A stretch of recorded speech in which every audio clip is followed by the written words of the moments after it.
Hello, everybody, and welcome back to our Bible study. We are in Ecclesiastes chapter 7 today, and if you would like our free PDF, you can download it on our website for free. There's a link in the description.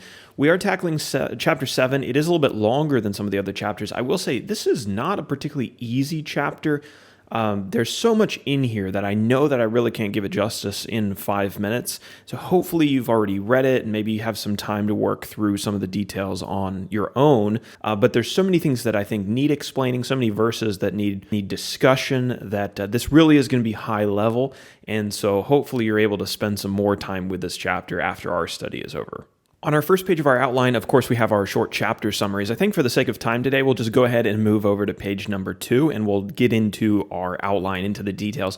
I've got everything under one section heading, verses 1 through 29, the pursuit of wisdom, a worthy but ultimately empty goal. And remember, we are looking at this from Solomon, looking at life from Solomon's perspective, this under the sun perspective, where he's talking about what is the meaning of life, what is the meaning of wisdom if everything ends in the grave? Is there any advantage to having wisdom, being wise versus being a fool? So as the chapter opens, he seems to be answering a question that he kind of posed towards the end of chapter 6 in verse 8. He says, "For what advantage has the wise man over the fool?"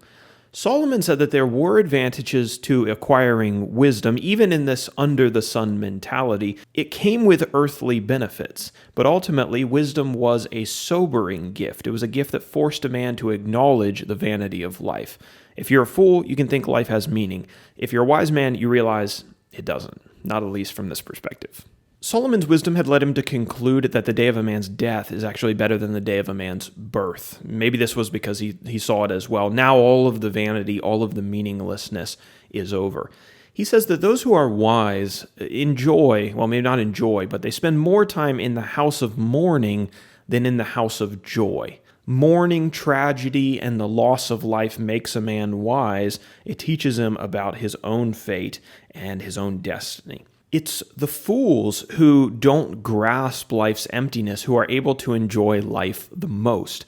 But their enjoyment is vanity, and it's only their ignorance that permits them to relish in life the way that they do. But even those who were pursuing wisdom, they weren't totally immune from falling into the vanity of life either. Solomon says that a wise man could be corrupted through oppression or through bribery.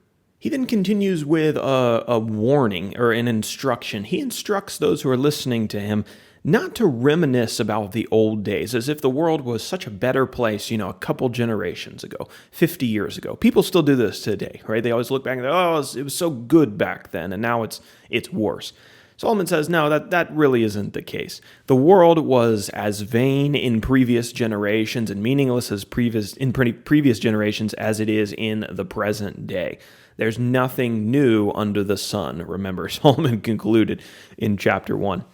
Now, Solomon says that wisdom was a good thing to try to pursue, that it was a protection for a man while he was living on the earth under the sun. One of the things that it could protect him from was disappointment, for example, because one of the key lessons that a man could learn through wisdom was that no one can make straight what God has made crooked. Those are Solomon's words. No one could change God's world. Trying to was futile. God designed the world, he put humans in it, and the only thing that humans could really do was to learn to make the best of it. Wisdom taught Solomon that life wasn't always fair, or it always didn't seem fair. Sometimes the righteous die young, and wicked people get to live long, healthy lives. We talked about that dilemma, that strange reality in the book of Job. He encouraged people not to be overly self-righteous, but also not to be overly wicked. Both extremes were dangerous. Wisdom taught that no individual was a perfect man, and so don't set your expectations too high or put your faith in men. Solomon had a great deal of wisdom, but he also knew that he had a really long way to go. There were some things that he was just not going to be able to figure out. Wisdom was still, quote, far off from him, and there were things that were too deep to discover. One threat that he discusses that hinders a man from his pursuit of wisdom is actually women. And Solomon would know this because he had a lot of interactions with women. He had hundreds of wives, remember, especially evil women. And that's mainly, I think, who he's targeting here. Solomon describes a woman whose heart was a snare and whose hands were fetters, like chains that bind a prisoner.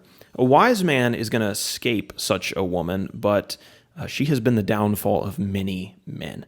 And Solomon says that he knows 1 in 1,000 men maybe who truly deserve the title of wisdom or can be classified as being a genuinely wise man, but he says he doesn't know any women who are worthy of that title. Now, that might say more about the women who Solomon kept company with, because we know that not all of them were God-fearing women. We know that from the history of Solomon's reign back in the Book of Kings. He made some poor decisions in whom he married.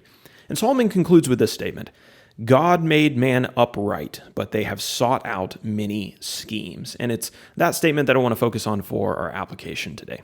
So meditating on this final verse in verse 29 of chapter 7, it's clear that the evil that we see in the world is the result of the wickedness of men, not the wickedness of God.